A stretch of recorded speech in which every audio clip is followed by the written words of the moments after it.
Yes, public. Go ahead, Chairman. Good afternoon, council members. Call the meeting to order on the general fund. First item on the agenda is communication to the council and public comment. We did get a letter, right, Dr. Kobe? We did.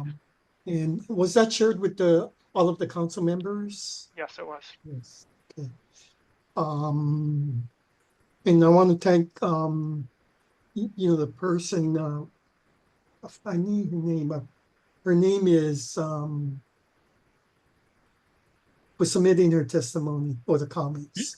Are there any other communications to the council? None. Okay, we'll give it about 30 or 45 seconds to see if anyone wants to say anything or communicate with the council.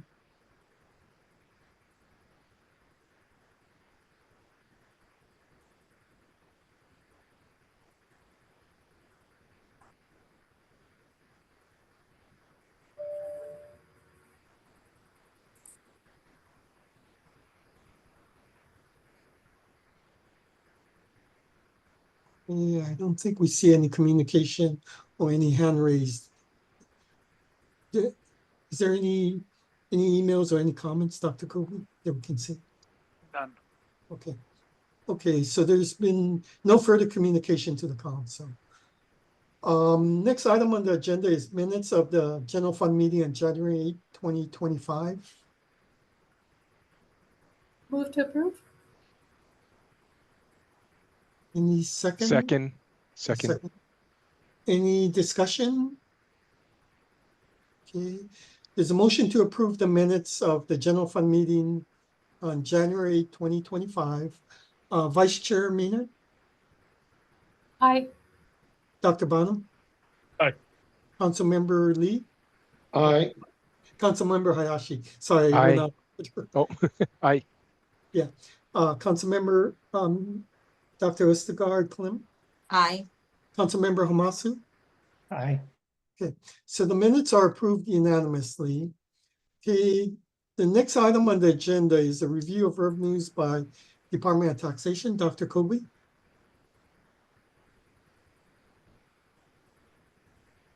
Good afternoon, Council. Here we are again, very soon into a pretty interesting time, economically speaking. And I just want to share with you where we're at so far. So this is the February revenues. This is the preliminary statement. This is the finalized statement. And I do want to highlight, it tells an interesting story, so I want to take a couple minutes to go through all of this. Hopefully by now you're pretty acquainted with this format that we've been sharing with you. But I'm going to start broad and back our way into things. So where we are right now is we're up 7.2% on the year. As of February. Last time we met, we were 12.1% up on the year. The reason for we had a pretty quick deacceleration or a fall in revenues, and I'm going to talk about what the source of that is. If we took out the estate tax payment of 315 state tax collections, I'm sorry, of 315 million, we would be at 2.1%, right? So take that as you will. A couple of things are happening. One, GET is going okay at 2%. I would say it's a little lower than normal, but it's coming in. The TAT is negative 1.2. This is actually improving, as we will see. But the real action is in the income tax and the individual income tax, the corporate income tax and individual income tax. As you can see, we're down $31 million on the year. It was negative in February. So, and if you really look at refunds, this is 164 million for this year compared to 55 million last year. How does that work? Once in a while, we get large corporate refunds because of our tax system, and they hit relatively randomly. We were not expecting this. So what really drew us down from like the very, very healthy revenue we had in January 1.1 to 7.2. The major cause of this is corporate refunds that we did not anticipate, right? I've asked the tax department, the rest of our department. There are some corporate refunds in the pipeline, but none of them are so big that it would shift our revenue forecast, right? If you look at individual income, we're up on the year by 85 million, but another thing to keep in mind is our refunds are higher now too, right? So it does depend. I'm not quite sure if people are claiming their refunds earlier than they were, because a lot of these people are entitled to actually get money back from the department because of the EITC, refundable EITC and things like that. So I'm not sure if people are just claiming it earlier or if more people are claiming it, right? So that's a big question for us. Kobe, I had a question on that. In last year's tax relief package, did they increase the refundable credits, for the low income taxpayers or modest income taxpayers? They did not in 2024, but in 2023 they did. So they doubled the size of the EITC and made it at the same year it was becoming refundable, and they doubled the size of the food and excise tax credit. Okay. But those went into effect last year. So we saw the increases in refunds last year. We did not expect to see large increases in refunds this year because they are already on the books. Of course, sometimes it takes a while for people to uptake these credits, so it is possible that we have just larger amounts of individual income tax credits as well. So there may be more people eligible Right. just because of changing economics. Yeah. Also, when you make the earned income credit refundable, that's a big difference versus Right. not. Yeah. Last year was 2 years. 2023 was the first year that was fully refundable, right? So 2024 was the second year that it was refundable. Okay. And people are claiming their 2024 refunds now, right? But I think like Carl had a good point, I'm not sure if everyone, It could be different economic conditions. It usually takes 2 or 3 years for people to realize that they're fully eligible. Yeah. So, or the people could just know and they're claiming it early. Right now we don't, but I will point out that it is higher, and this difference is enough to start affecting the forecast, right? And where we are with revenues.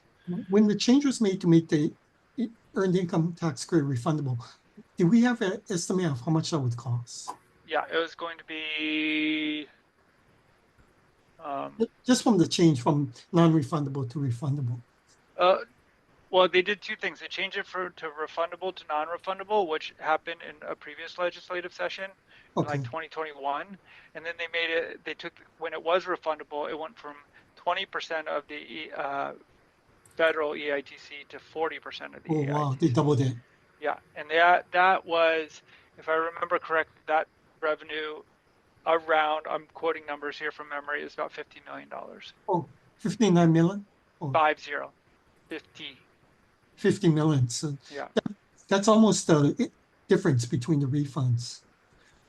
Right, but again, the first year that this was happening, and we already saw a large increase in refunds last year at this time, because these went into effect in tax year 2023. So it's on top of that increase. Right, yeah. What I find interesting is on the income tax, the corp side, with the large refunds, that means corporations paid in an estimated tax, filed their returns and said, hey, I paid too much in and I'm getting the refund now, meaning that they probably did not hit their income goals. And therefore, what they thought they were going to make, and therefore are getting refunds, which kind of really indicates a slowdown on the corporate side. I would disagree with that. Okay. With that take for several reasons. One is I do know for a fact that these refunds are for specific refundable tax credits offered by the state, right? So you can think about the renewable energy tax credit and the film tax credit. Okay, That's what's being remitted right now. The other thing you have to remember is because of the pass-through entity tax law change, a lot of the estimated taxes are going to be paid at the are being paid at the corporate level instead of the individual income tax level. yeah, So so that's what I was referring to, that the corporate side declined. But you don't take a like with the pass-through entity, you pay at the corporate level, and then you take the all right, let me make sure I'm getting this right. Then you take a credit at the individual level Correct. to I think offset that. there's actually, isn't there legislation to adjust that too? Because isn't there some kind of potential double benefit, like a deduction plus a credit? There's pending legislation, but that doesn't affect any of our revenues right now. The question for us going forward is how much of this is so yeah, the withholding tax on wages, those changes, we know that some of that's permanent or it's going to affect us throughout the rest of the year because of the change in withholding. But whether we expect this increase in individual income tax refunds, which actually could in part be related to what Seth was just talking about, the refunds being paid out on the pass-through entities on the individual side. But so is that increase in the refunds going to continue for the rest of the year? Do we think these are sort of one-off events or more permanent? Yeah, that's what I'm trying to understand. It, yeah, the continuing. And I can tell you these I've looked into it. A lot of this is due to the EITC, right? Like this is not this our I have pulled out the EITC credit specifically, and the claims on that have gone up like I think they're 40% higher compared to last year. So that's a tax law change. Dr. Kobe, you earlier mentioned the effect took place a year ago, but what you're actually seeing in the data is it's gone up quite a bit, the EITC credit claims that's been paid. It's not at all. I don't think that's surprising, right? I mean, no, I don't think takes, so too, because okay. of the tight labor market too. I mean, and they went up a lot last year too. We weren't discussing it, but if we looked at the refunds, individual income tax refunds last year, they went up by about $70 million. Okay, but you're saying it's also going up this year. Yes. And again, they've gone up so far. It's an open question whether they're filing early, because these are people who really want their money as quickly as possible. And more awareness, I think. Or if this is bigger, I don't know, and that is something like a source of uncertainty that I'm following quickly. Okay. But Councilmember Lee, one thing I always look at is the estimated tax for the individuals, and to see if people think they're making smaller estimated taxes to less profits. But the corporate estimated taxes is a little skewed because of the PTE change. No, I understand. Yeah. So Seth, can I ask a question with regard to the corporate refunds, right? So I'm looking at the amount for February, it's roughly 39 million. So the majority of the refunds that we're seeing cumulatively, the 164 million, that was filed for the 2023 tax year, right? Because they would have filed in 2024, got the refund in 2024. But then and that might be the later ones, basically they're waiting until October to file or whatever. But the current year, a lot of the corporate refunds for the 2024 year have not been processed or even filed yet, correct? That's correct. And these are, again, we're a cash accounting basis, so it's whenever it hits. Sometimes, like depending on how long these are very complicated. We're talking about $1 million, tens of $1 million refunds. So we go over. It just takes a while to get them out. But our state has two very large corporate sources for refundable corporate incomes, and that is the renewable energy tax credit and the film credit. Oh, no, because I guess my point was nothing more than, some of this is with regard to the prior year, and likely if there's refunds, Wendell, I mean, you can correct me if I'm wrong, Kurt, they're going to try to file earlier, right? So then there may be another impact in March. I'm not sure that.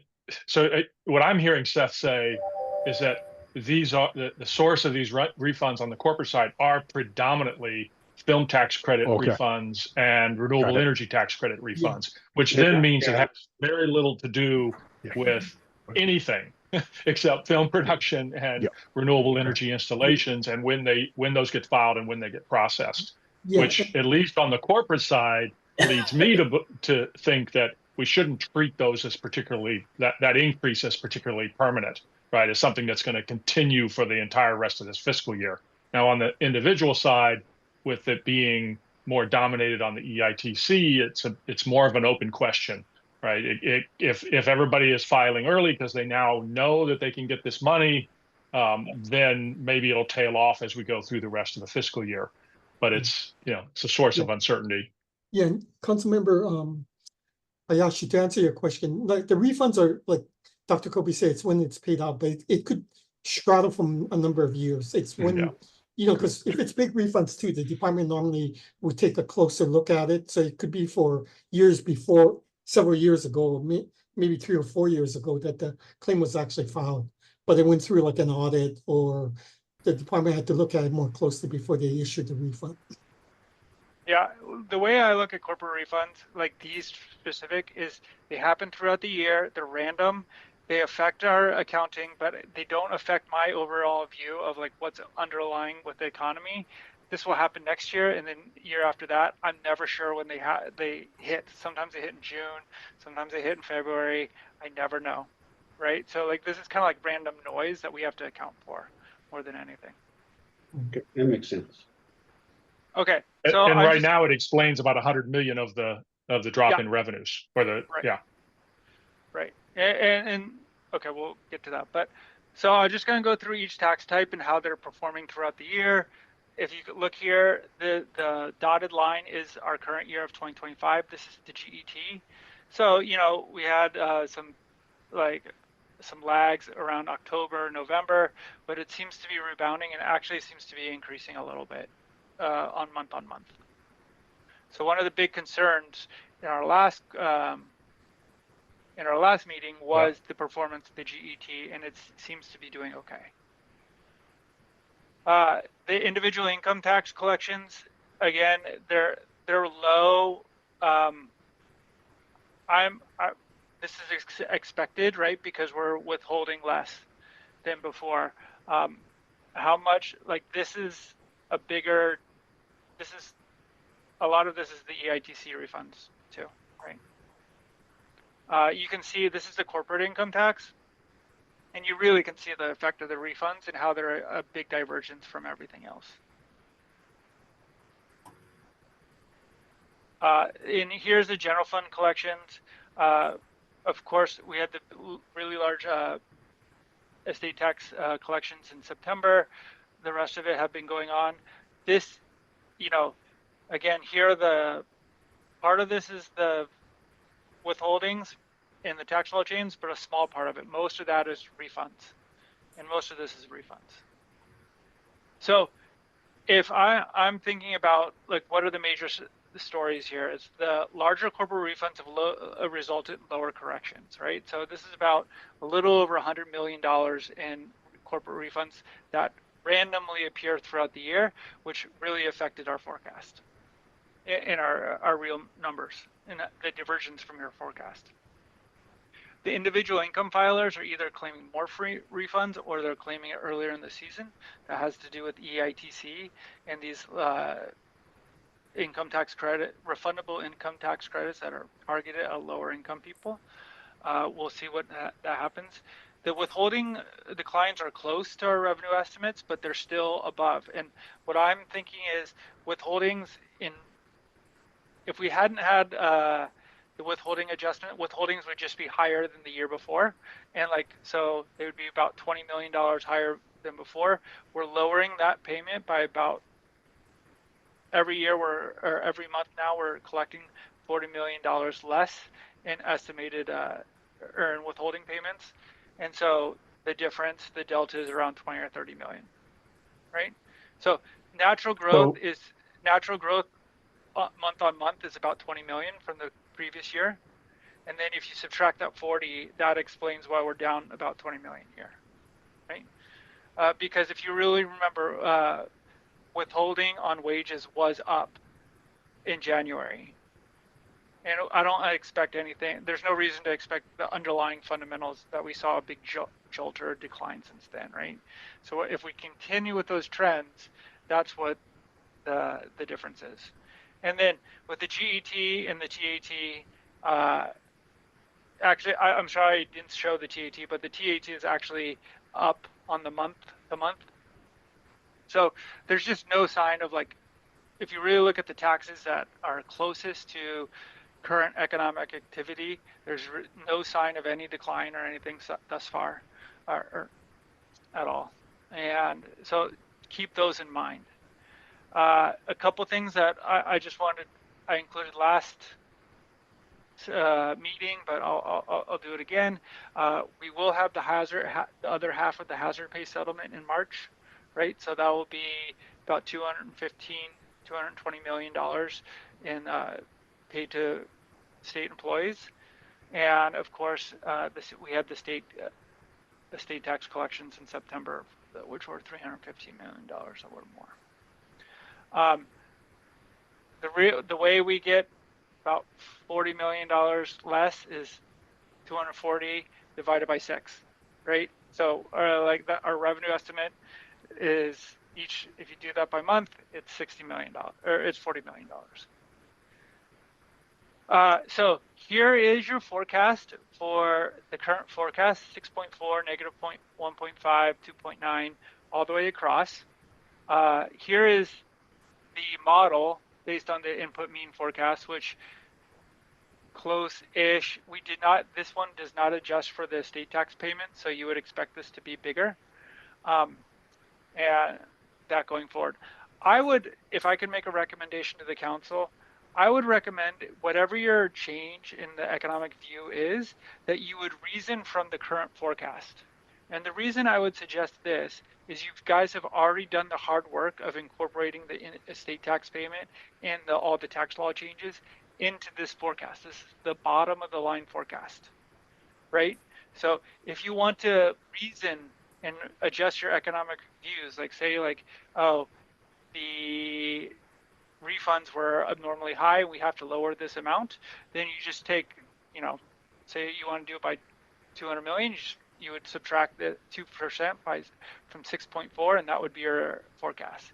If you think the out years are going to be more pessimistic because of different economic conditions, I would just reason from here rather than worrying about the top line number and the bottom line number and all that. I did include the calculator if you guys disagree with me on that, but I really encourage you guys to honor your past work, which incorporates all those views. And rather than doing all the work again, just focus on what's changed since January. Again, this is the official forecast, and this is the percent and absolute amounts. So that's my presentation. Do you have any additional questions? So Seth, you mentioned with regard to the withholding tax that it's tracking less than your forecast. Should we be considering that? Because you're saying that there's a delta. I mean, the way that your forecast was about 40 million, you're saying we're seeing about 20 to 30 million. So should we be factoring that into our thinking? My thinking is you guys have already incorporated a relatively healthy growth on withholding on wages in your January forecast, and you incorporated the estimates. So what I'm saying is that what is coming in it's slightly down by 20 million a year, which fits it's very close to our revenue estimate, how you would say. So what Trey was saying, what Seth was saying before was that basically you have underlying income growth, right? Underlying wage growth. Yeah. And if you believe the council mean forecast, that that total personal income growth in nominal dollars for this fiscal year is almost 6%, right? And so that would drive up withholding taxes on wages. And the reason we're only down 20 million a month is because of that underlying growth that's being, it's partly offsetting the reduced withholding rates. So in other words, we've already built all that in. And I think what Seth is saying is that by his view, what's happening in the withholding tax collections right now is consistent with what we decided in our January forecast, or at least close. Did I get that right, Seth? Correct. Thank you very much. Thank you, Dr. Kobe. Any other questions of Dr. Kobe?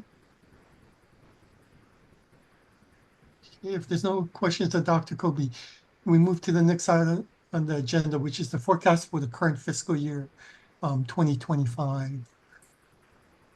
Dr. Bonham, you want to start the conversation? I can, and I'll start by seconding Steph's suggestion, and in fact, before he made that suggestion, that's what I've been doing for the last several days, is trying to think about what's different. How far are we from the last forecast, right? How much short are we, and what does that mean in terms of sort of the necessary collections? And I mean, what by my calculation, until we hit the February number, the sort of average monthly revenue that we would have needed to hit our forecast was pretty stable, and it was right around 850 million per month, and then it jumped in February, presumably because of some of the refund action. But if you look at what the average collections have been, say over the last 12 months, a running 12-month average, it's been about roughly 840 million a month. And so we were really on track. And what I'm getting at is that if things were to continue the way they have been for the last 12 months, we would be short 40 to 50 million a month. And that's not taking into account whether those refunds were one-off, or it's actually assuming that they're not one-off, right? And so I think we're not actually all that far from hitting that forecast. Of course, that relies on what we've seen. Remember, in our last forecast, one of the reasons, we spent a lot of time talking about how weak the GET was and how weak the TAT was, and a lot of the conversation was, at least the conversation that I was tossing about, was that as we went further into the year and you continued to have slow plodding recovery on Maui, that would, the year-over-year growth rate numbers would start to improve. And I think that's what we're seeing in visitor spending and in the excise tax numbers. It's not that we've seen any kind of huge improvement on Maui, but if you look at the visitor spending numbers for the last, I want to say probably 3 months, they've been pretty solid, right? I mean, year-over-year growth rates, without looking at the data, I would say probably in the 4% range, at least the last couple of months, and that's showing up in the excise tax collections. And then the other thing is just thinking about whether we're going to be impacted by all the chaos that's going on right now. We don't have any hard data yet on those impacts. Everything is soft data, and I have no doubt that there will be some effects, but I really think those are mostly a next fiscal year story, right? I mean, obviously there's a chance that things will weaken later this in the next several months, but I really think that's more of a story for next fiscal year. So I would be inclined to look at a forecast for this fiscal year that's maybe 150 basis points lower at the most from what we had in our last forecast. So you're saying, and how much lower you go depends on whether you think those refunds are going to continue at a high level, or if you think they were really kind of one-off. so Dr. Bonham, you're saying a reduction of about 1.5% of 100 basis points to maybe 150 basis points, right? If we're short 40, 50 million a month, and that continues, right, for the next 4 months, that's kind of the delta that you're talking about, is a couple hundred million.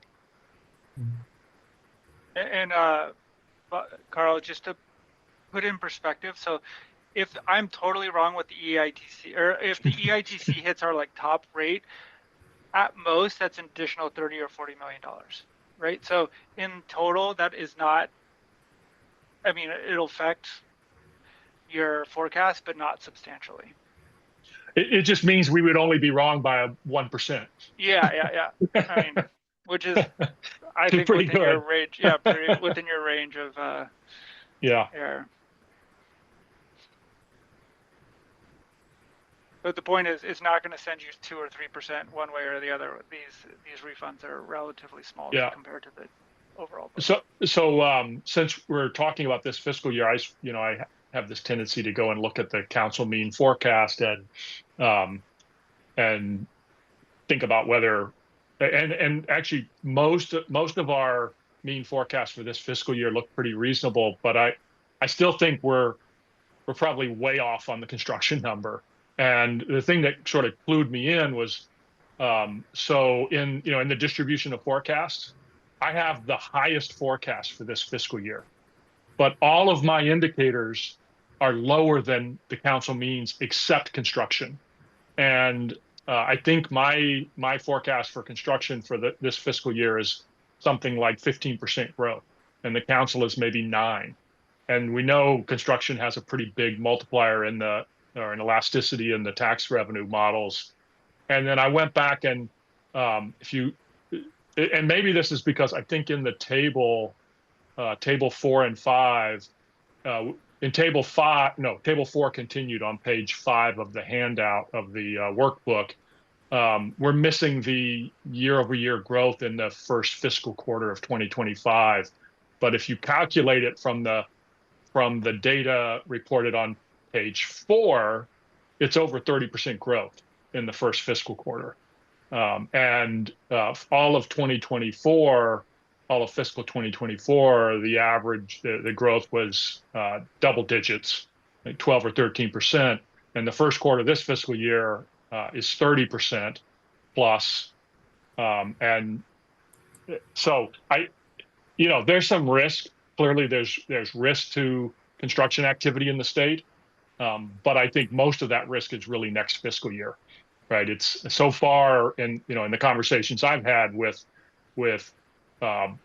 builders, developers, the people who are doing the federal work, no one is telling me that any of that work is being delayed or on pause or anything like that. So Carl, with regard to that, so we do have a variety of federal contracts, and there have been some pushback. I guess they're delaying some. So there's been a couple projects that they pushed back the start date of some of them. Now, what the overall impact is, we'll see. But yeah, whether or not that's just a couple projects or whether that's an indication, I don't know. But yeah, I guess the people that I've been talking to are looking at. I've been asking about current projects, and so what you just said would be consistent with what I said. But I think this is mostly about next fiscal year, because even if the project started this month, right, the flows of tax revenue would mostly show up in the next fiscal year.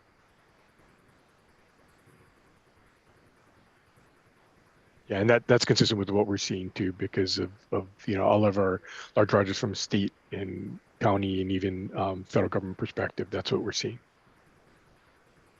Yeah, I mean, clearly there's reason to be a little concerned going forward, but not only from the federal side, but from the cost side. And but I think our hard work is next year, is next fiscal year. This fiscal year, I would be comfortable with 100 basis points lower and take a little bit of risk on the EITC numbers, being front loaded. And remember, so the calculations that I was doing was using a 12-month average of what we're collecting at around 840 million a month, and comparing it to how much we need. We need over 900 million per month to get to our forecast. But we need it's basically 903 million a month to get to our forecast. But remember, the revenue growth the revenue numbers tend to be stronger in the back half of the fiscal year.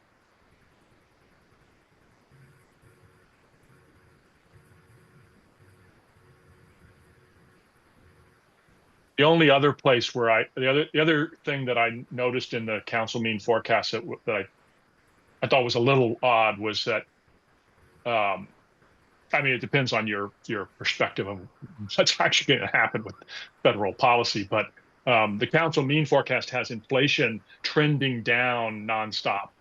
Not at a really rapid clip, but at least in our forecast, we have inflation trending down for the next 12 months and then bouncing after that.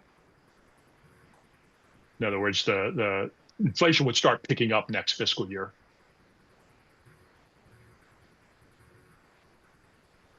And those play a pretty significant role in the tax revenue forecast as well.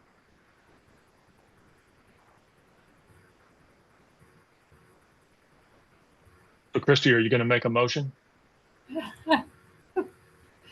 Well, I think there are some positive things. If we need 800 or 900 million a month, and February came in at 573, then that is a concern. But I think there have been some positive things. There has been a rebound from the real sluggish tourism numbers this summer, and they are coming in, a lot better than what I had anticipated. So that's a good thing. Spending is up a little bit too.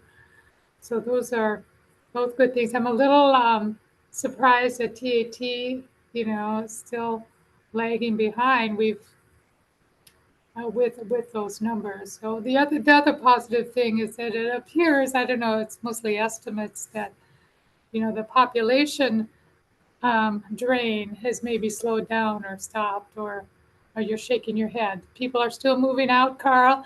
I don't believe the numbers. I think that. Okay. We could go into why, but the way that they're calculated, it's dubious. I believe the numbers at the national level. I just don't believe that. Basically, they census did all this work to estimate the number of migrants, and that's great, right? And almost the entire increase in population at the national level was because of increase in what they call humanitarian migrants. So primarily those coming across the southern border. And then they take that number at the national level and they literally distributed it out to the states based on the demographic mix at the state level. So if we have we have a population of Hispanics, and if most of the migrants were Hispanics, we would get our share of that, despite the fact that at least I would argue it's pretty unlikely that someone came across the southern border and hopped on a plane to Honolulu. So I'm skeptical. Yeah. Okay.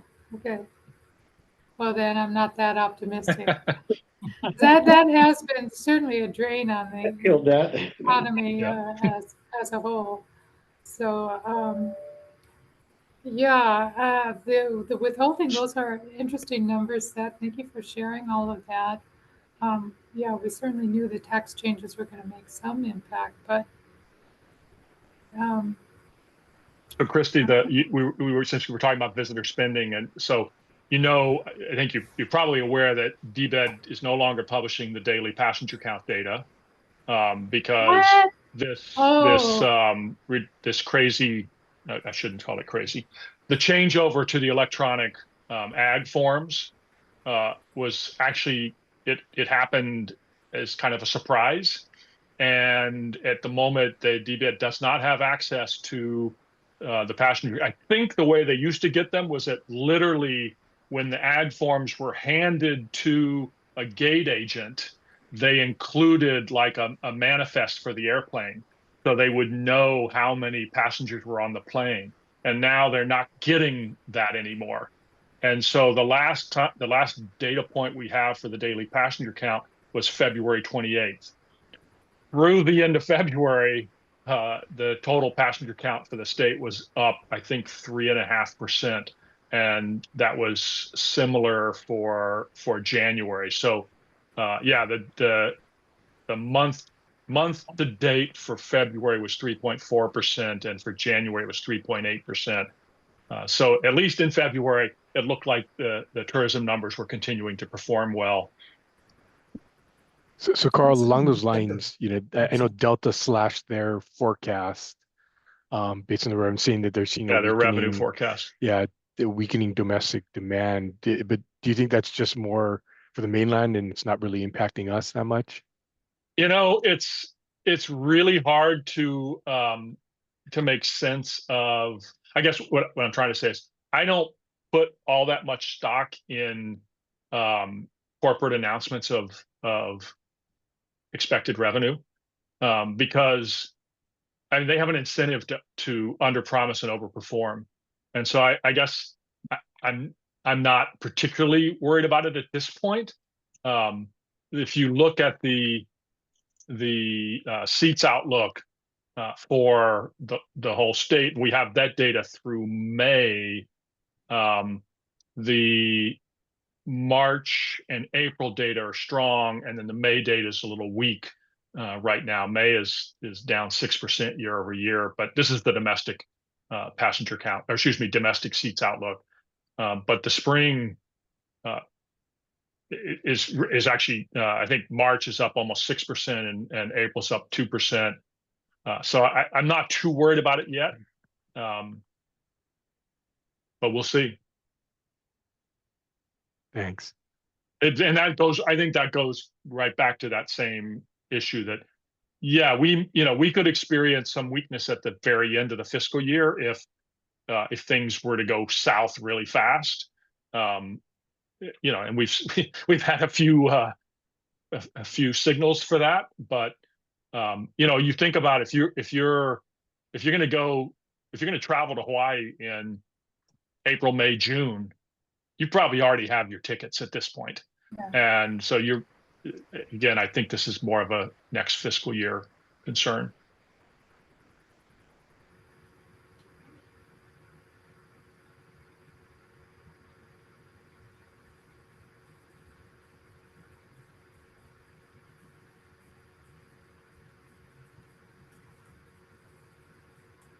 Any further discussion about the current fiscal year?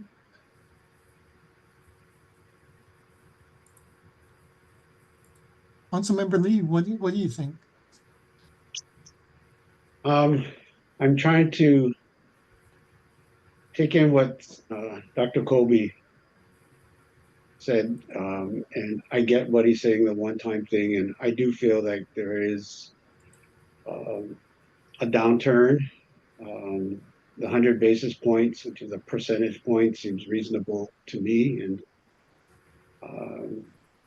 it makes sense with the credits affecting collections, and I'm hoping it is that, because then that maybe it makes sense to me that that could be one time or early, as a lot of people who need those credits do file early at VITA and VITA and all those kind of places. So you see a mad rush to collect those. So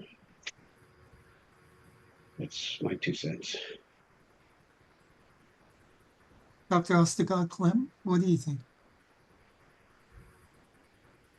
Yeah, so I wanted to just go back, Carl, to what you're saying about construction. And I know because that's been an ongoing conversation each meeting about how high should it be? Is it surprising us each time? And so just so that I heard you correctly, so you're thinking that any delays that are due to the uncertainty from the federal government or whatever funding that would be coming through the federal government, those projects, whatever money they have in hand now, those projects would continue out. So it's not really going to impact the construction estimates until that, and I guess, Scott, you're talking too about delays, right? That if there's delays to any of the federal work. But so the money that's already been allocated through the federal government, those projects are currently, they're going to finish up maybe or whatever.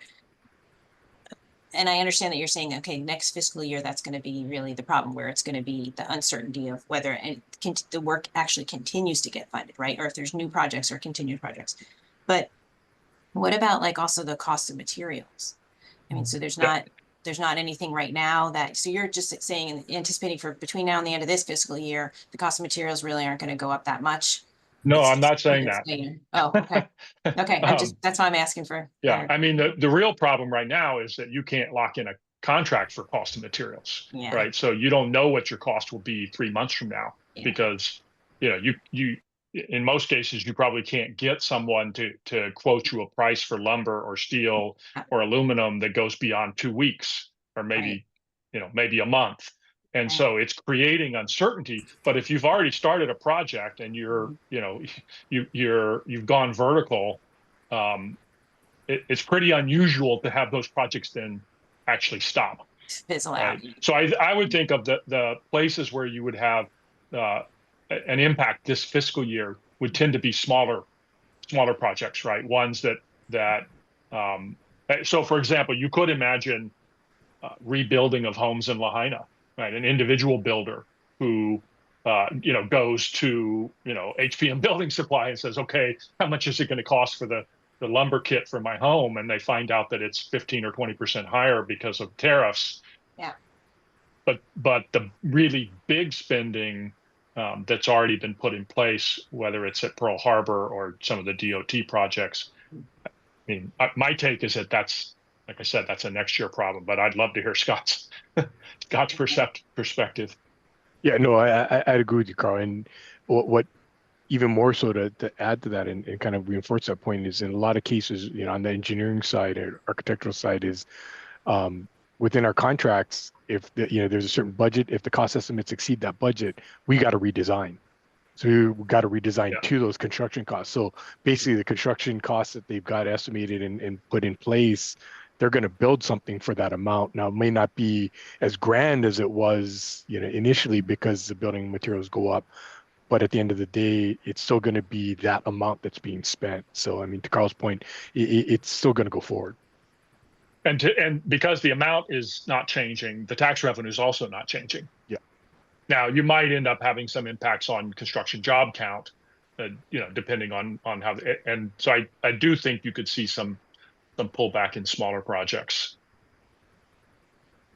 Councilmember Hamas, what do you see? What do you think? And what do you see in the real estate side? Yeah, I think what I've kind of summarized in my brain is that I guess for the near term, by fiscal year end, we're not going to see too many changes. I think what everybody's kind of bouncing around and not really saying out loud is, I guess, the federal government activities regarding tariffs, immigration reform, tax reform, and all the other things that are being proposed are concerning in regards to potential recessionary pressures which might occur because of what happens to the economy because of it. But at this point, I think for a statewide perspective, I think it appears fairly stable. I'm not too concerned for the next couple months, but towards the end of the year, I'm scratching my head. And I know Carl's mentioned, I've read some of his DBED New Hero reports all saying kind of negative things about what the federal government's impact will be. So I think we'll be more concerned about what's happened at the end of the year than what we're talking about now in terms of our forecast.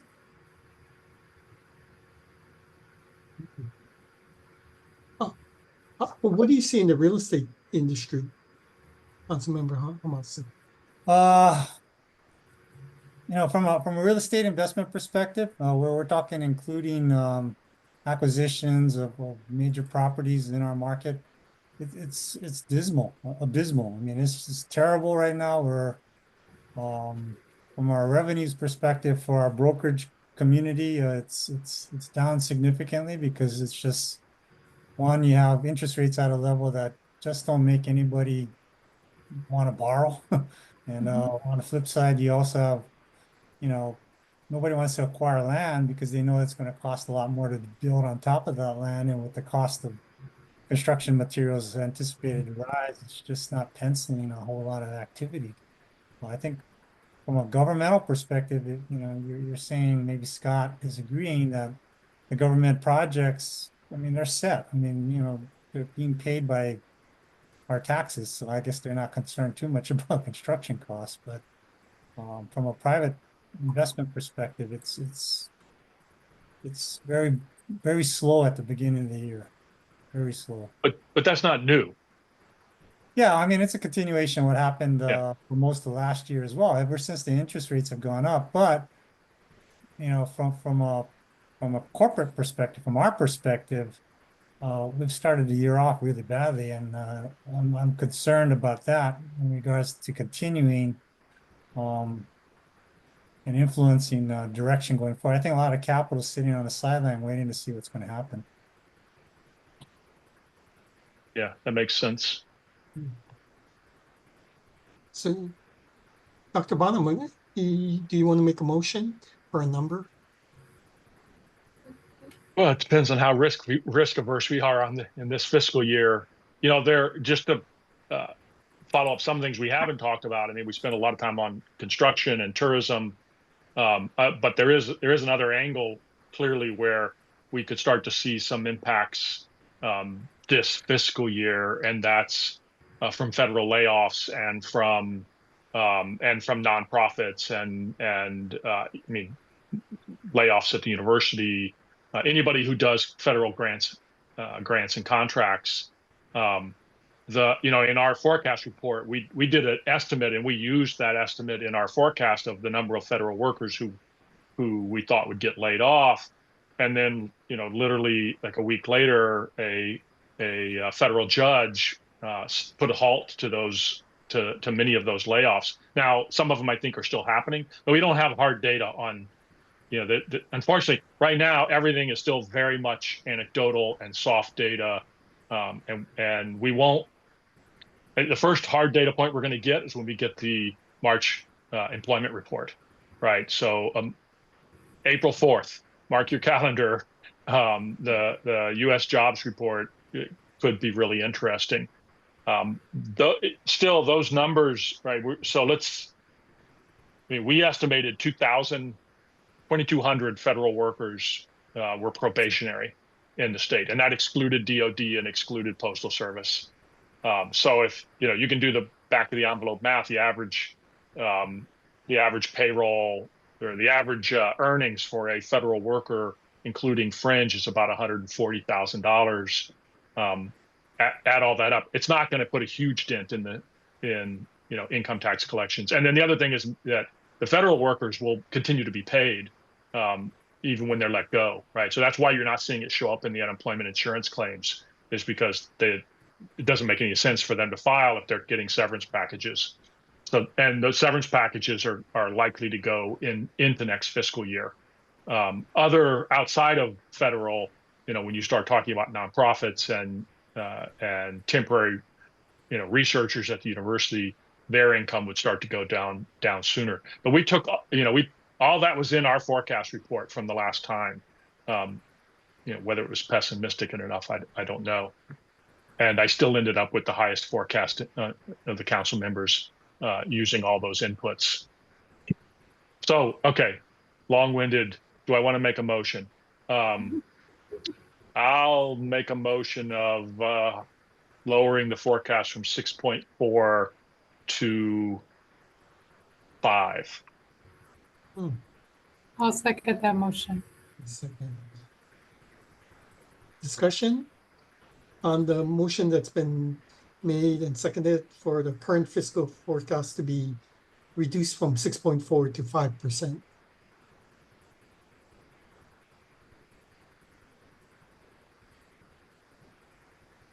Okay. No further discussion. I think we're ready to take a vote. Vice Chair Maynard? Aye. Dr. Byron? It's your motion, Carl. You're not going to vote for your motion. That was a yes, Dr. Byron? Yes. Councilmember Hayashi? Yes. Councilmember Lee? Aye. Dr. Asagad Klim? Aye. Councilmember Hamasu? I got a question. I'm looking at table 6AA, and it says that it's 6.2% growth rate for 2025. Where are you getting 6.4?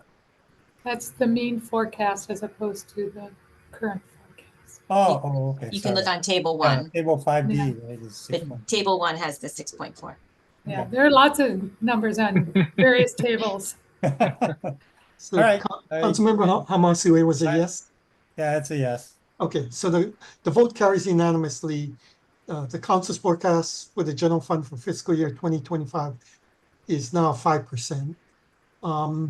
Moving to the next item on the agenda, fiscal year 2026, which sounds like a very uncertain year. Dr. Bonham, you want to start us off?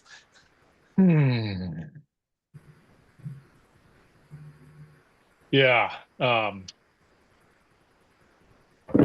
mean, when I ran our forecast model with our current set of assumptions, and I can't remember if we were done with the forecast when I submitted our numbers to the council, but it lowered. The council current forecast is 1.5. My number came in at 1.8. Positive or And negative? negative. Okay. And let me double check that. Yeah.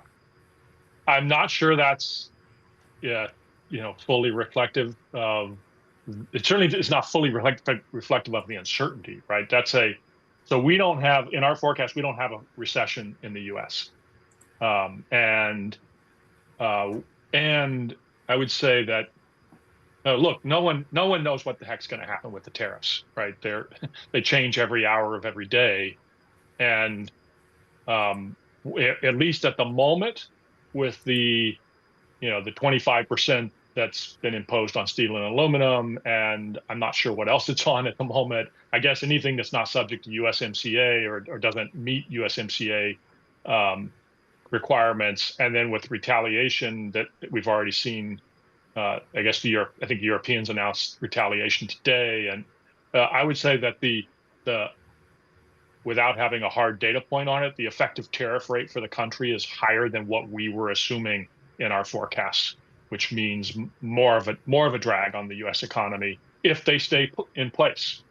But no one knows if if you listen to, I don't know if anybody saw the Bloomberg story that was titled "Lutnick Says the Darndest Things." I got a real kick out of that.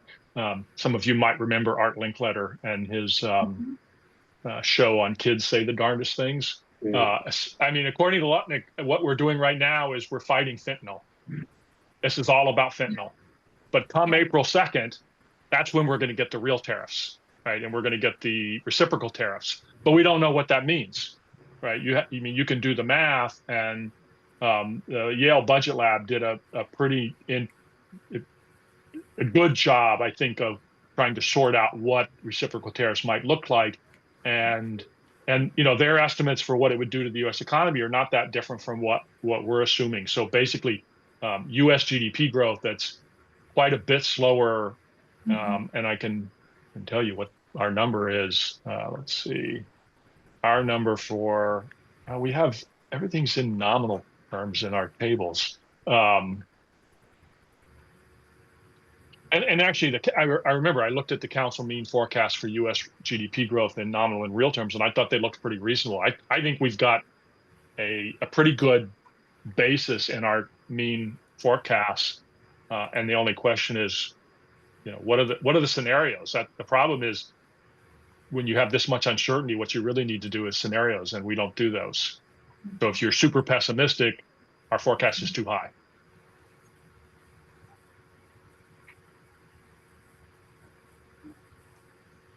And actually, the forecast that I'm coming up with in our models is quite a bit lower than the council forecast in the out years. In the near term, it's in the ballpark. For next fiscal year, like I said, we're at 1.8. But for the following years, what is the council's forecast? Yeah, the council forecast for 27 is 2.9, and our forecast is 1.7. Right, so it's 100 basis points lower in 27, and another 100 or so basis points lower in 28, and that's because we have, I mean, basically the weakness in our forecast really starts at the second half of 25, and then gets worse. What was your GDP number in nominal real terms? For the fiscal year, our GDP forecast is 2.6% in And real dollars. that's for fiscal year 26. 2.6. Correct. Oh yeah. So for the next fiscal year, roughly 2, and for the next fiscal year, 1.5. Really, for the next 2 fiscal years.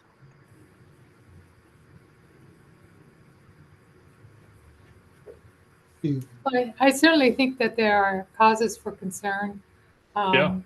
And not only, who knows what the impact will be on, for all of these tariffs going, they're there and then they're not, and they're postponed and all that uncertainty.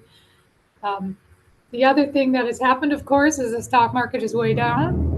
We're back to, what is that, like September levels? Well, So, way down after 5 years of 15% gains, right? yes, It was due for a correction. It absolutely was due for a correction, but certainly having a still. market like that, there is Yeah. some, people don't feel, the wealth effect or whatever. No, absolutely. Gee, maybe I better be a little bit more careful. I thought I had more money in the bank than I did, and of course that'll impact tax collections also. You won't have as much capital gains, I would guess, from the stock market if it stays where it is, and of course it can turn around on a dime. I think Christy just froze. Oh, there she's back. Earlier. So I think but the fact that I've got low network bandwidth. I don't know. Anyway, so I think that could have an impact.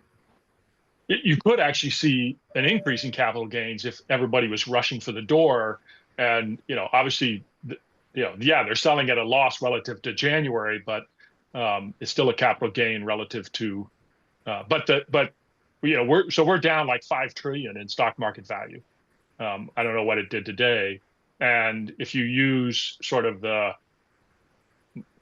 rough rule of thumb from the typical analysis of wealth effects from stock market, is you're going to get about a 2-cent drop in consumer spending for every dollar loss in stock market wealth. And so so we're talking about 100 billion of consumption spending. That's a half percentage point off of, not quite. That's 0.4 of a percentage point off of US GDP growth. But it requires that the stock losses go on for a while, right? It can't just bounce around. So there's actually, I would say that's would be one of my biggest concerns, is that come April we get, and the stock market was basically asleep at the wheel on the tariff announcements until just this last week. So what happens in April if we get the reciprocal tariffs and they're higher than anybody expected and they're permanent? And then the stock market really starts to react and we get another 5 or 10% correction. Then those are sort of the worries.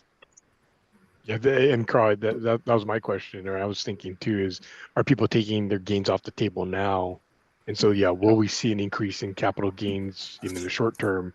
Because a lot of the gains was just paper, right? It was just unrealized gains. So their portfolio may be larger, but now they're locking in those gains. So it's hard to say. I think people in general have a lot of inertia, and they tend to leave tend not to do that. But it's certainly, if you panic and say, I got to get out of here, you could see some of that. So no doubt there are still gains, given the large run up in the last couple of years. We've talked all about the risks, and actually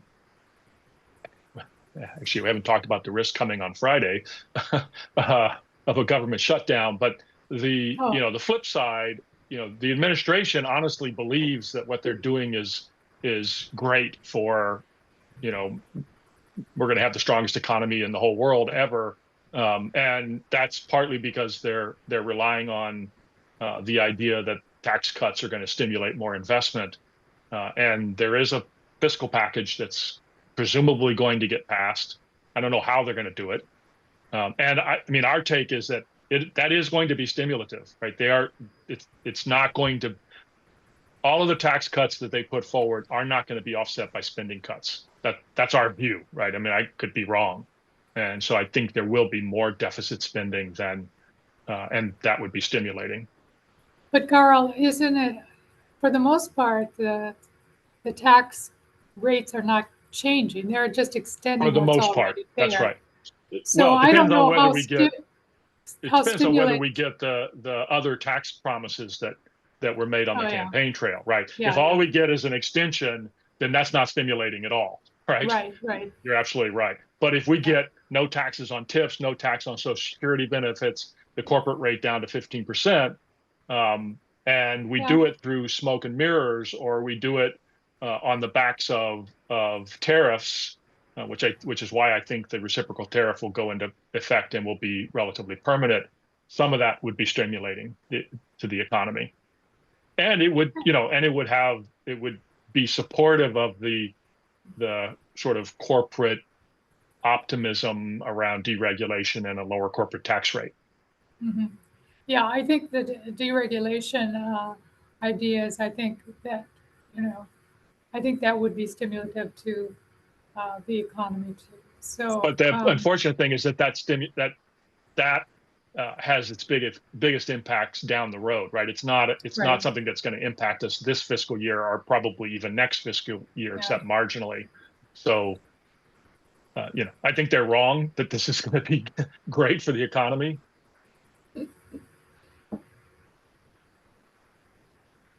So it's Christie's turn to make a motion for next fiscal year. Anyway, I took the easy one. There are 7 people on this committee. Yeah, this is a tough one because, as you say, what is our model forecast?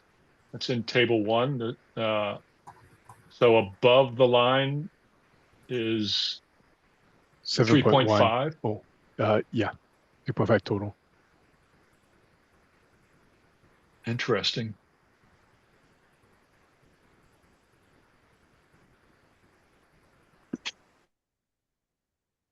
Because we're coming off That high 3.5 takes into account the tax. Oh, it doesn't cuts. have it. Yeah, but it doesn't have but it doesn't have the state tax. Yeah, because So that's about three plus yeah, points. 3%. So Yeah. I like eyeballing it. It should be 0. Yeah. About 0 is the Yeah, forecast. right. Yeah, because the 315,000 million extra that we got is probably not going to reoccur next year. I mean, that's interesting. That certainly seems too high to me, right? I mean, and the Yeah. conversation we had at the beginning was to work off of. So if we thought that our forecast was right when we made it in January, right, for this fiscal year and next, then there's no way we would raise our forecast for next fiscal year at No. this point, right? No. And so, yeah, I guess I would discount that 0% and at a bare minimum stick with the forecast we have. But I don't even think that makes much sense. I don't see how we avoid lowering that growth rate a little bit. Yeah. And certainly there are a lot of federal dollars that come to Hawaii that we have to. Yeah, I mean, I think the good news, well, the state has a pretty healthy rainy day fund and went into the fiscal year with a pretty strong carryover balance that can be used. So you can imagine if if there are changes to Medicaid rules or cutbacks in SNAP benefits or whatever it is, the state has some ability to maintain that level of spending.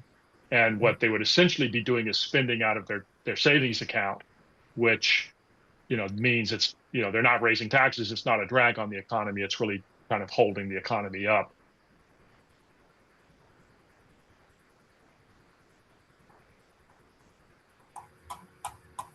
I don't know, what do you think? Instead of -1.5, -2? Just throwing that I'm out. comfortable with -2. Right. I mean, it's the number that I have is -1.8. Well, then But I'll I make think a motion -2. So, I'll second that. Any discussion on the motion for -2 for fiscal year 2026? Councilmember Hayashi, Councilmember Lee, Yep. I Dr. think it makes sense to me. Yeah. Dr. Asagai Clinton, No, I think it's reasonable, yeah. Councilmember Hamasu. I hate to be the gloomy Gus, but do you feel that it could be even worse than that? I mean, I know it yeah, can be, Could but be. Oh, sure. what's Could the be. can. if it were a range of -1 to -3, would that be -2 would be the middle ground, so to speak, or? so you think it's gonna be even worse, Mike?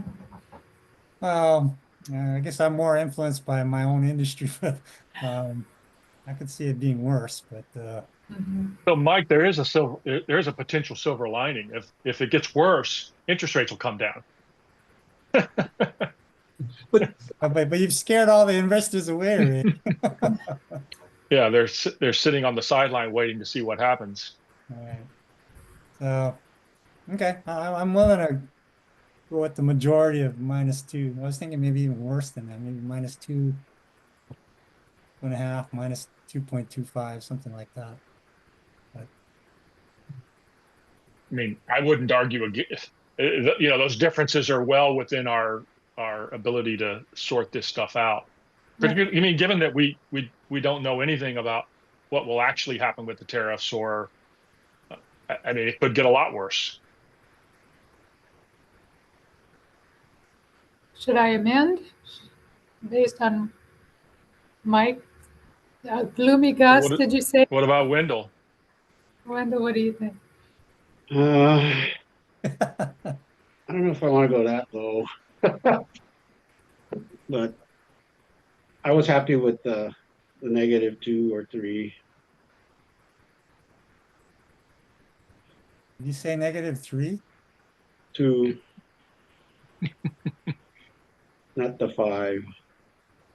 Oh, we weren't going down to 5. We No, were okay, all right.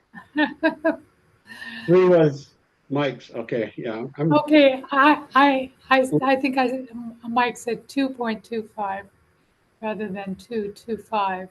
Yeah, I think that's what you meant, right, Mike? Yeah, but if Carl doesn't think it's a nominal number, then 2 is fine as a compromise.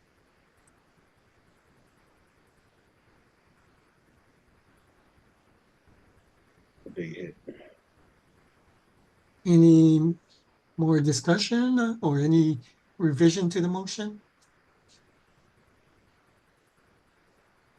I mean, Mike there's absolute 2.25 decline is absolutely in the range, right? I mean, I think you actually framed it pretty well.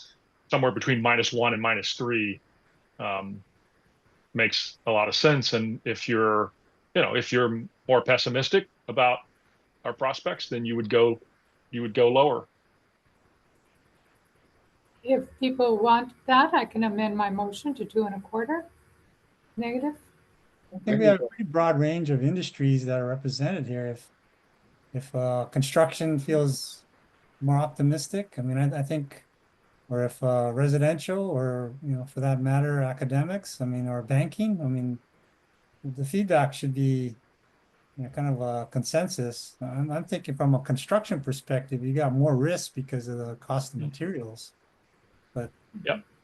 anyway, So to put some perspective on that, the forecast that I submitted for construction goes from 15% in fiscal 25 to 4% in fiscal 26.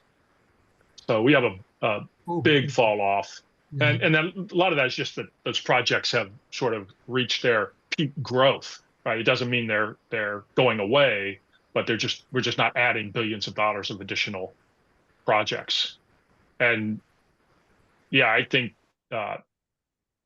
in the coming fiscal year and the year after, you could certainly imagine a situation where the higher costs would cause projects, and not federal I mean, all kinds of projects, state projects. Right? You think about some big ones that are being talked about right now, and if the 25% steel tariffs were to stay in place, it's going to make some of those pretty challenging to keep on the table.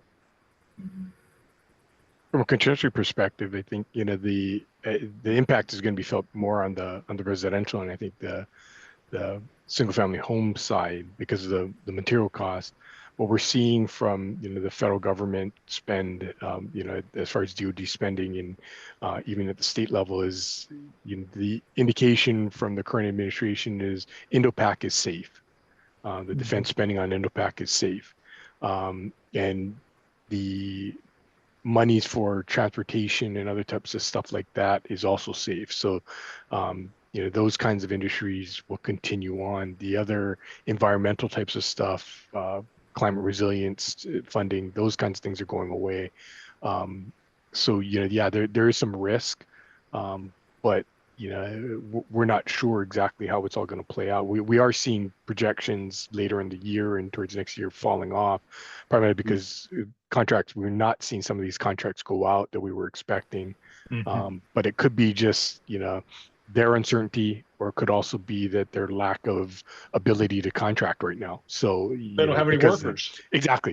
That's why I think that's part of it too. So it's probably a mix of all different kinds of things. So there is some uncertainty there, Mike. Definitely with regard to where the construction industry is going to be in the future. I've even heard some negative feedback from the hotels in terms of acquisition, redevelopment, investment and upgrading. They're all kind of concerned because if there's a slowdown in the economy and ultimately a negative impact on tourism and a slowdown in arrivals, then we're in. I mean, like I say, I don't want to be the only gloomy Gus here, but it doesn't sound like a very positive outlook. Could we talk about arrivals a little bit though, just because, and not to bring up like the whole price of eggs thing or whatever, but for the consumer outlook in terms of, their own household budgets and, okay, so now people that are going to travel between now and the end of this fiscal year, yes, their tickets are probably purchased or whatever it is, but, just the general kind of uncertainty from a household point of view, does that impact domestic arrivals here? And we haven't really talked about international arrivals either. Like, how is our place within this whole global scheme of things that's happening? How is that going to impact some of our potential visitors from elsewhere? I don't know the answers to that. I'm just throwing it out there.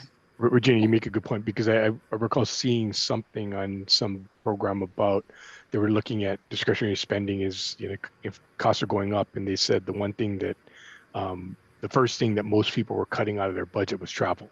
Yeah, leisure travel. Yep. So the thing to keep in mind is that leisure travel to Hawaii is a much higher end product than leisure travel where you hop in your car and you go across the state line. And so I would say that one of our biggest risks is really the stock market still from that perspective. And the higher end and consumption overall for the U.S. economy is really dominated by the top quartile of the income distribution, and the bottom half of the income distribution is their consumption spending has been really flat. So there is risk, and we in our forecast we have visitor arrivals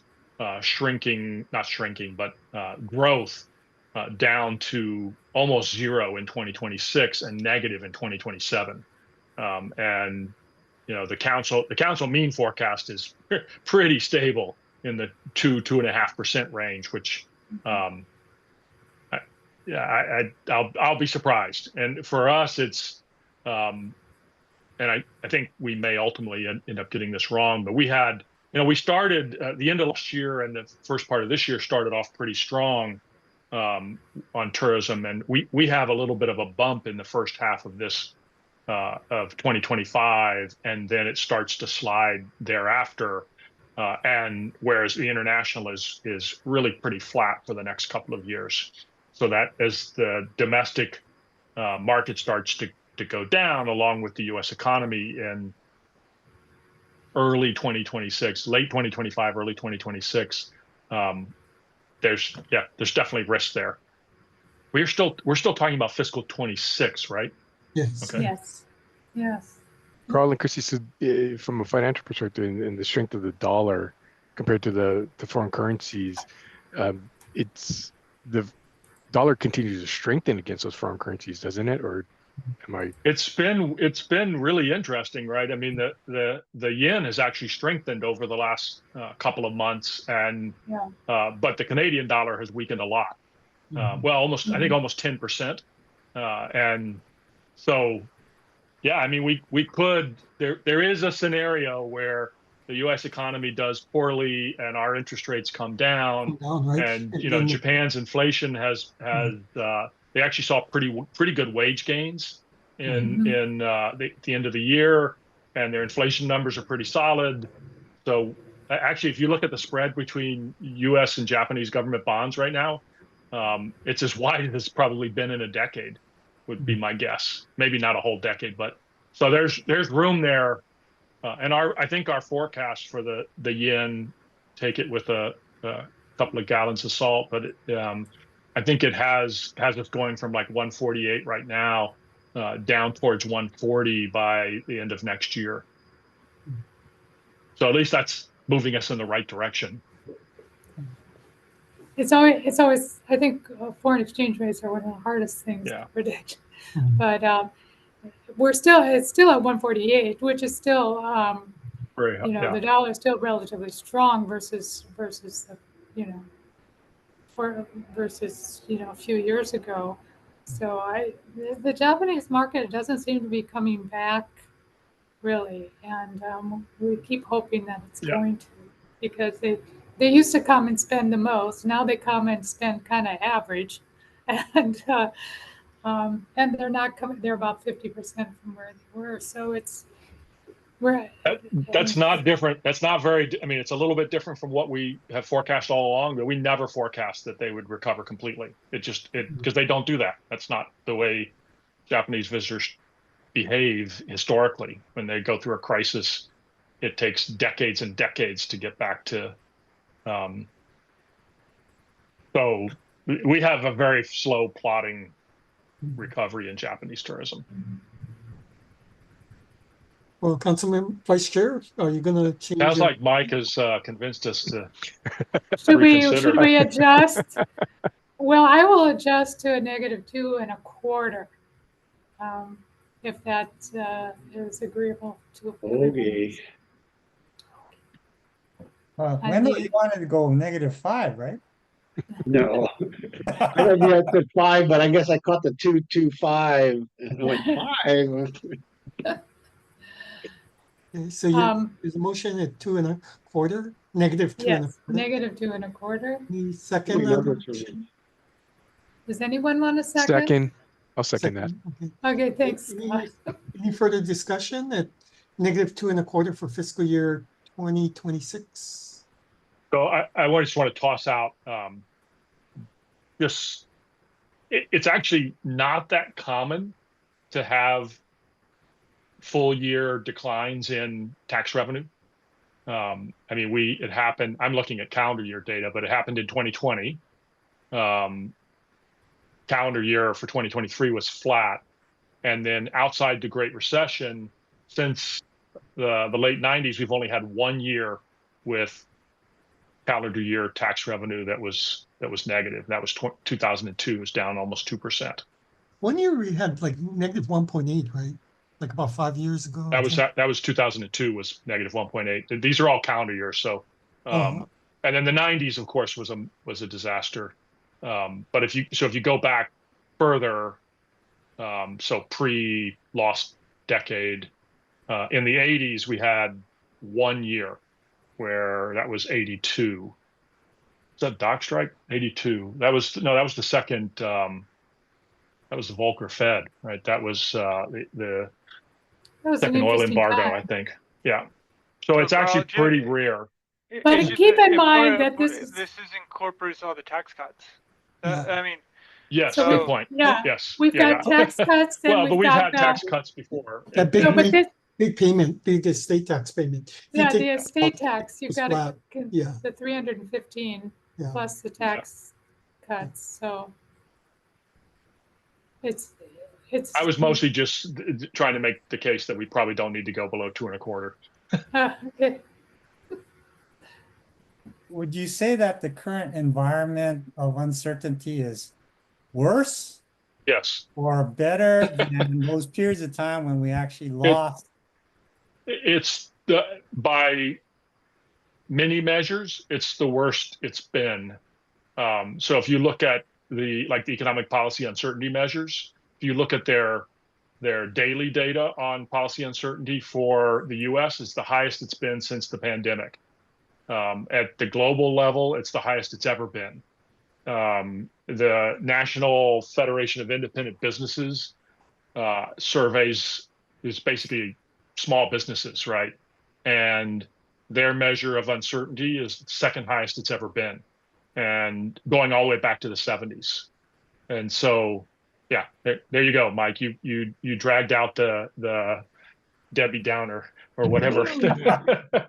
Gloomy Gus, gloomy Gus. Yeah. Gloomy Gus, gloomy Gus. Okay, any further discussion at negative 2.25 for fiscal year 2026? Okay, we'll take a vote. Vice Chair Maynard, Hi, Dr. Bonham, Aye. Councilmember Hayashi, Aye. Councilmember Lee, Aye. Dr. Asigat-Lem, Aye. Councilmember Hamasu. Aye. Okay, the vote carries unanimously. So the council's general fund forecast for fiscal 2026 is negative 2.25. Next is it all the remaining years of fiscal year 2027? I think we could probably do them all at once. Yeah, I think we can do them all at once, yeah.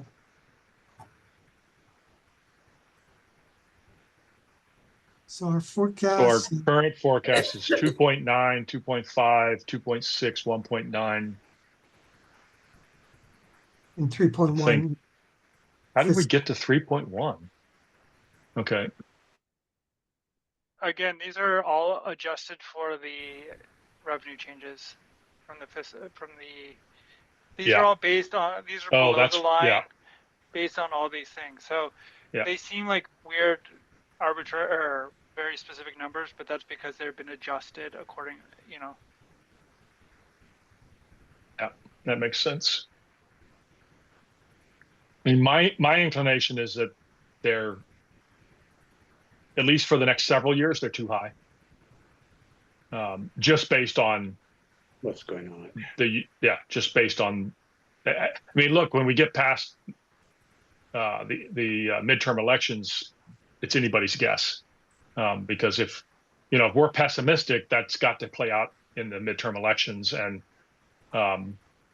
in 2027 we could be rehiring all those federal workers who were doing real work before they were let go.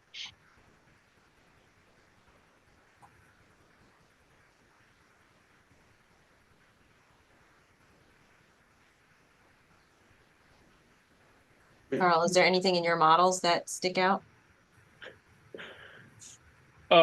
So the challenge is that, I mean, our models are really above the line, right? And these numbers are really below the line. But even that's not true, because our models are below the line to the extent that they've already incorporated some of the changes as the data comes in. And yeah, in the forecast that we get, so well, let's see, for fiscal 27, our forecast is almost 100 basis points lower than the below the line council forecast. I wouldn't suggest we'd lower the forecast that much. I was thinking more like 25 basis points. And I mean, I would be comfortable lowering the growth rate by 25 basis points for the foreseeable future. And, we'll get another chance to, we'll have a lot more data by the end of the fiscal year on what's happening with the EITC and federal job losses and government contracts, et cetera. So is there a proposal to reduce our current forecast for each year by 1/4 point or 25 basis points? What I'm saying is that would seem reasonable to me. We won't have the weird adjusting for a state tax thing to think about. So that Well, maybe makes the we math a little- could, but We won't know could. about it. We need another billionaire to go. Yeah. I don't want to wish that on anybody. No.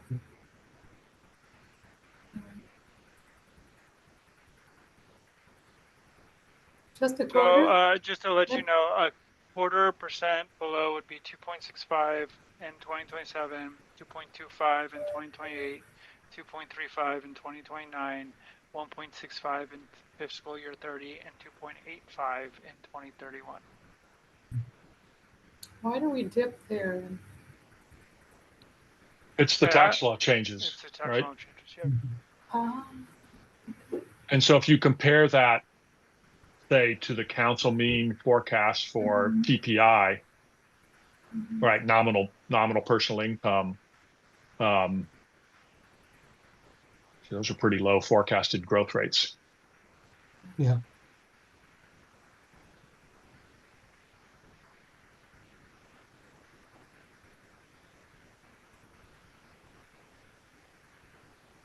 Dr. Kopi, what has been the growth rate historically? Is it like 4 or 5%? About 5 nominal terms, between 4.5 and 5, depending on what timeline you take. See, the council's mean forecast for real personal income on table 3 basically never falls below 2%. And the forecast that we generate is below 1% for the next 3 years, and it's 1.3, 1.4 in the out years. So it's 50 basis points lower than the council's mean forecast.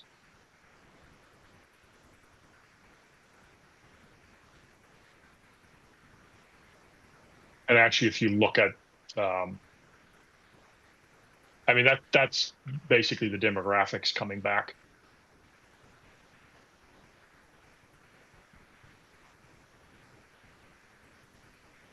I don't know if this helps you, or hopefully it helps you, and if it complicates, then just forget about it. But all those numbers are based on a top of line forecast for 4.5 in 2027, 4 in 2028, 3.5 onwards for 21, 29, 31. So that's your baseline forecast that you're basing it on. So if you think 4.5 and 4 is too high in 2027, 2028, you might want to make those adjustments. So that's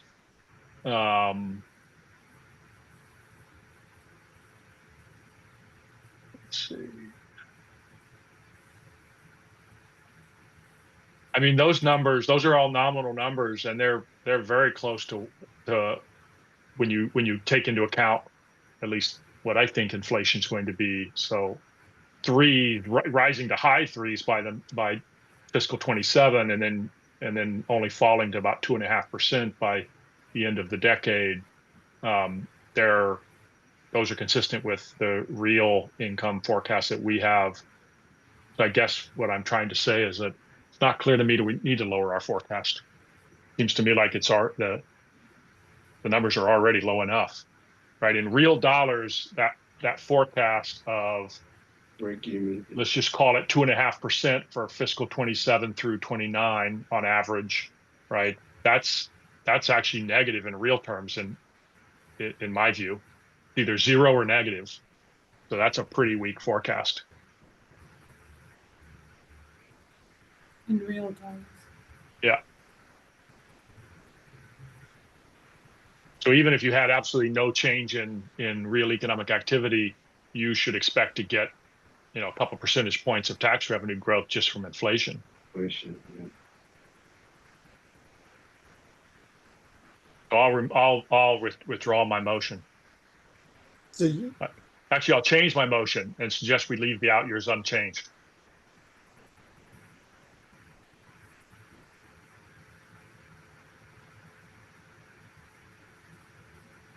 any further discussion? And then Mike can tell us why we should be lower. Well, do you think we should change 2027? I mean, Yeah, good question. maybe leave the other out, maybe lower that one and leave the others Yeah, as because they we're are. using the base period. Yeah, if 2027 is about 25 basis points higher than what I would choose. Meaning compared, looking at the council's, the council mean forecast, the above the line from our previous run, and comparing it to like income growth, I'd say it's a little bit high. Real income, mostly because we have a weaker 2027. We only have 1% real income growth in our forecast in 2027. So if we reduce 2026, we've decreased it by 0.75 basis points. So how would that impact your analysis of 2027? Oh, good point. Yeah. Yeah, so that would suggest not lowering the forecast.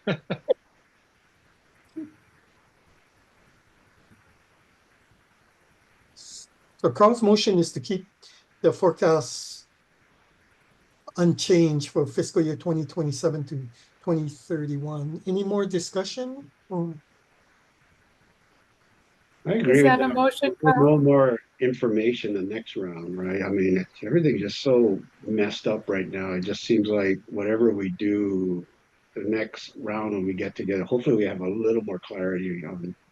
You think you're gonna have a lot of clarity in June? I don't know. I'm trying. I'm trying to be. There'll be a lot of uncertainty, but optimistic. probably we'll know more. May, We'll have sorry. 2 months. Yeah. I mean, we could, right? I mean, it could be that, all these things that on their face seem like they might be illegal, maybe they will actually have stopped. Or we could know the opposite. The courts could decide that they can cut anything they want.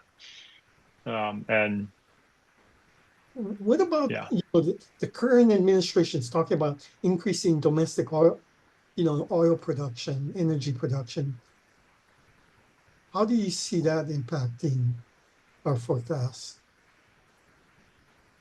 do you think they're watching? I'm sorry. Do you think they're watching? Well, I know that's the goal, right? I think it's a fantasy myself. I mean, so the goal is to produce a whole bunch more oil, but when you do that, what happens to oil prices? They fall. Goes down. That's their whole point. But when oil prices fall, what do the frackers do? They stop producing. Right? We're right on the cusp of where they make money. And if you lowered the cost of a barrel of oil by $10, production would fall, not increase. Yeah. I mean, I guess unless they're going to start paying the frackers to actually produce, I suppose that. You never know. Yeah. Well, they could also go offshore and into our forest and start drilling there, right? Oh, right. But you still have to be able to sell the oil and make money. Right, we're already at Right. that And supply. that's more expensive too, right? The more, the offshore is a lot more expensive. The frackers have been the marginal player, right? Yeah. Costs more. Because what's the magic number? $70 a barrel? I think the last I'd heard was 68. So, and we're not all that far from that right now. I think we're in the 70s right now. I haven't looked. So yeah. So you see it more as you don't see it as you see it more as a fantasy, not being realistic. I honestly, I don't understand I don't know if it's just campaign rhetoric or if they actually believe that, right? I mean, there had to be something about how we're going to lower costs. And so was that just a campaign promise that, you know, ties into a fear of windmills and solar panels, or is it, you know, do they actually believe that they can drive down costs by convincing frackers to pump a bunch of oil? I don't know. I mean, the only way you do that is if you really cut the cost of production down significantly, right? Yeah, which the frackers can't do. Are we back to just, Leave it the way it is. I think I made a motion Yeah, to it's been a motion. leave the out years from 27 on unchanged for now. So And I'll we'll second. wait second. for Windows more information, You keep So- a can down the road. That's more certainty. Motion has been, Carl's motion has been seconded to leave the out years from fiscal 2027 to 31 unchanged. Any further discussion?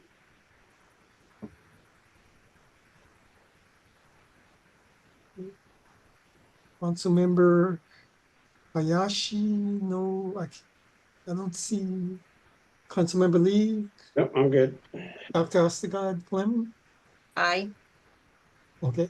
Councilmember Hamasu, last time you changed the forecast.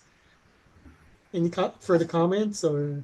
No, I think it makes sense because if we're putting a negative forecast on the prior year, then in all likelihood 2027 will be a lot better, or hopefully better than that. Yeah. You know, there's still a lot of uncertainty, but I agree. I will go along with the group and not be a gloomy Gus on this one. I think Okay, sounds like we're ready for vote. Vice Chair Maynard, Aye. Dr. Chair Bottom? Kawafuchi, can we just state the Mhm. actual forecast that you are making, so it's Yeah. on public record? Okay, I think I've said it a couple times that Carl's gonna leave it unchanged, you know, for Yeah, the but you Carl's can gonna leave state it each. unchanged. 27, Oh. 2027 to 2031. It's 2.9% in 2027, Thank you. Yeah. 2.5% in 2028, Yeah. 2.6% in 2029, 1.9% in 2030, 3.1% in 2031. Did I get that right? Yes. Yes. Yep. Okay, so Vice Chair Maynard, take a vote. Aye. Dr. Bottom? Aye. Councilmember Hayashi, Aye. Councilmember Lee, I Councilmember Asagad Clem, I jumped the gun before I had said aye. Yes, but I still aye. Councilmember Hamasu. Aye. Okay, the vote carries unanimously to leave the forecast unchanged for fiscal years 27 to 31 at 2.9, 2.5, 2.6, 1.9, and 3.1% growth rates. Okay, the next item on the agenda is it's the report by Budget and Finance and other revenues. Good afternoon, Chair, Council members. This is Greg Hiratagoto from Budget and Finance. We have provided you with our report of revised projections of general fund non-tax revenues, non-general fund tax and non-tax revenues since the previous January 8th meeting. The revenue estimates were prepared by departments in February or based on point-in-time assumptions made by program and department staff. Our report includes a summary of the significant changes, and I will just highlight some of the more significant changes.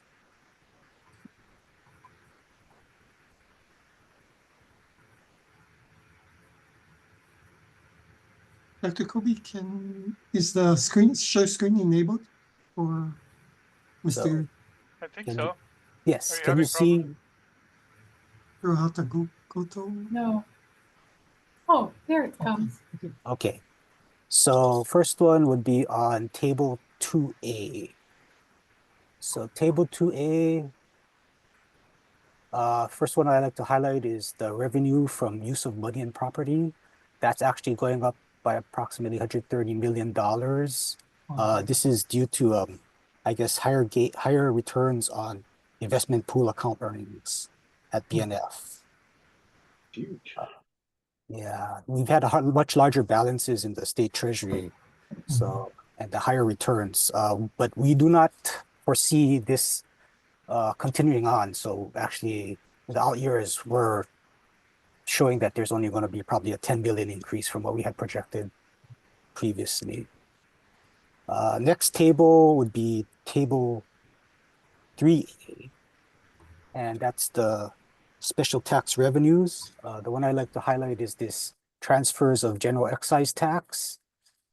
This is showing that there's going to be a decrease of somewhere between 18 million and 50 million out through 2030, and then it'll drop by another 265 million in 31, because this is the transfer of general excise tax to the mass transit special fund, and I think that's the percentage that gets 0.5% that goes from the GT going to the mass transit special fund for our rail project.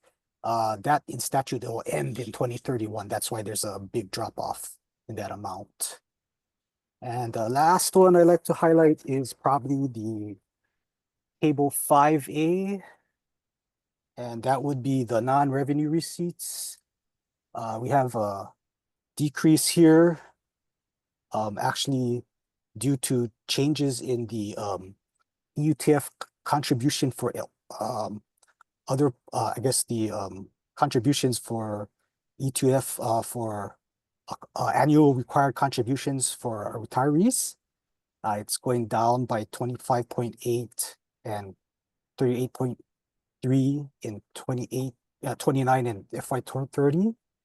Another significant thing is it's going actually up in the other out years from FY's 25 to, or some are going up in FY 25 to 31, because UH is actually anticipating increases from a health education loan repayment program.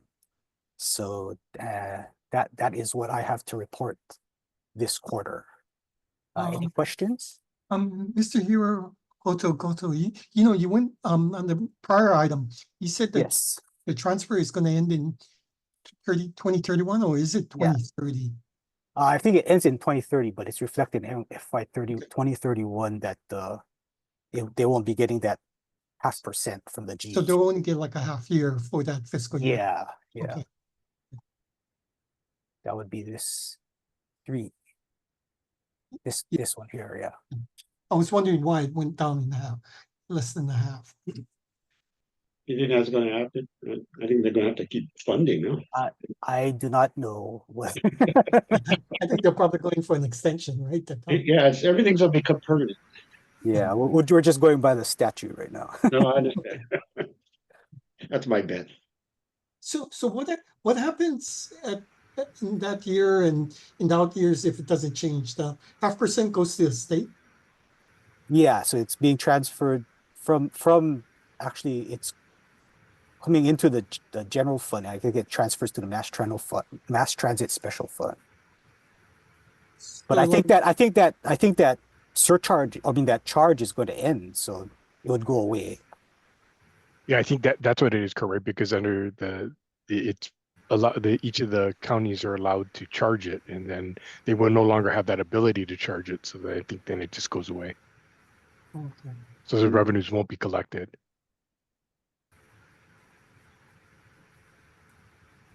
Under current law. Yes. Yeah, current law. Any other questions of Mr. Hiro Goto? No, thank you. Thank you, Mr. Hiro Goto. Okay, thank you. Any motion to adopt the BNF report? So moved. Any second? Second, says Wendell. Okay. So the motion was made by Councilmember Lee, seconded by Councilmember Hayashi. We'll take a vote to adopt the BNF report. Vice Chair Maynard? Aye. Dr. Bonham? Aye. Councilmember Hayashi? Aye. Councilmember Lee? Aye. Dr. Asagad Clem? Aye. Councilmember Hamasu? Aye. The motion is unanimously adopted to approve the BNF report. The next item will be the next general fund meeting, right? And when is the reporting date, Dr. Kobe? Is it June 1st?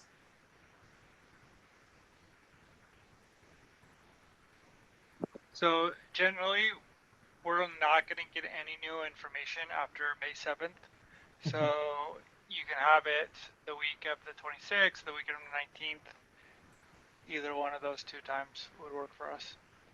Dr. Bonham, any important economic reports that might be issued in May?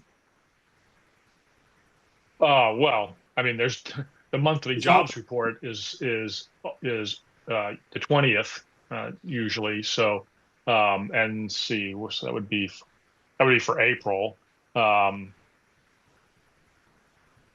Yeah, I mean, other than just the normal flow of data, I mean, I think it looks like we met on the May 29th last year. And I'm actually off. Kind of close. Yeah. I'm off island until, oops, I'm in the wrong year. I'm not off island last year. Let's see if I can get to May of this year. When do I get back? I don't get back till the 19th. So I mean, I think anytime after the 20th would be, at least we'd have the jobs data. That's a Memorial Day weekend too, right? The 26th. So is it? Yeah. In case people might want to travel during the how is Thursday the 22nd at 2 o'clock? Works for Or me. we could do the 21st at Yeah. 2. Yeah. Either the 21st or the 22nd works for me. Okay. What's the preference of the council? Would you want the 21st at 2 o'clock or May 22nd at 2 o'clock? 21st would work better for me. 22nd, I think I may be on a plane at 2 o'clock. I might be returning from DC. Works slightly better for me too. Okay. So is Wednesday, On both May days. 21st at 2 o'clock okay for all the council members? Yes. Okay. So the next meeting will be May 21st at 2 o'clock. Okay. Okay, thank you, council members, for very robust discussion during very uncertain times. Should we have a pool on whether things will become more clear by May or less clear? Yeah, More uncertainty. I doubt it, but worth a try. We'll have more data though. Yeah. The only question will it be murky? Yeah. What percent? Hopefully we'll still be getting the federal statistics in May. Oh, yeah. Okay. Well, thank you, everyone, and see you in May. Thanks, Okay, everybody. Thanks. So I have to.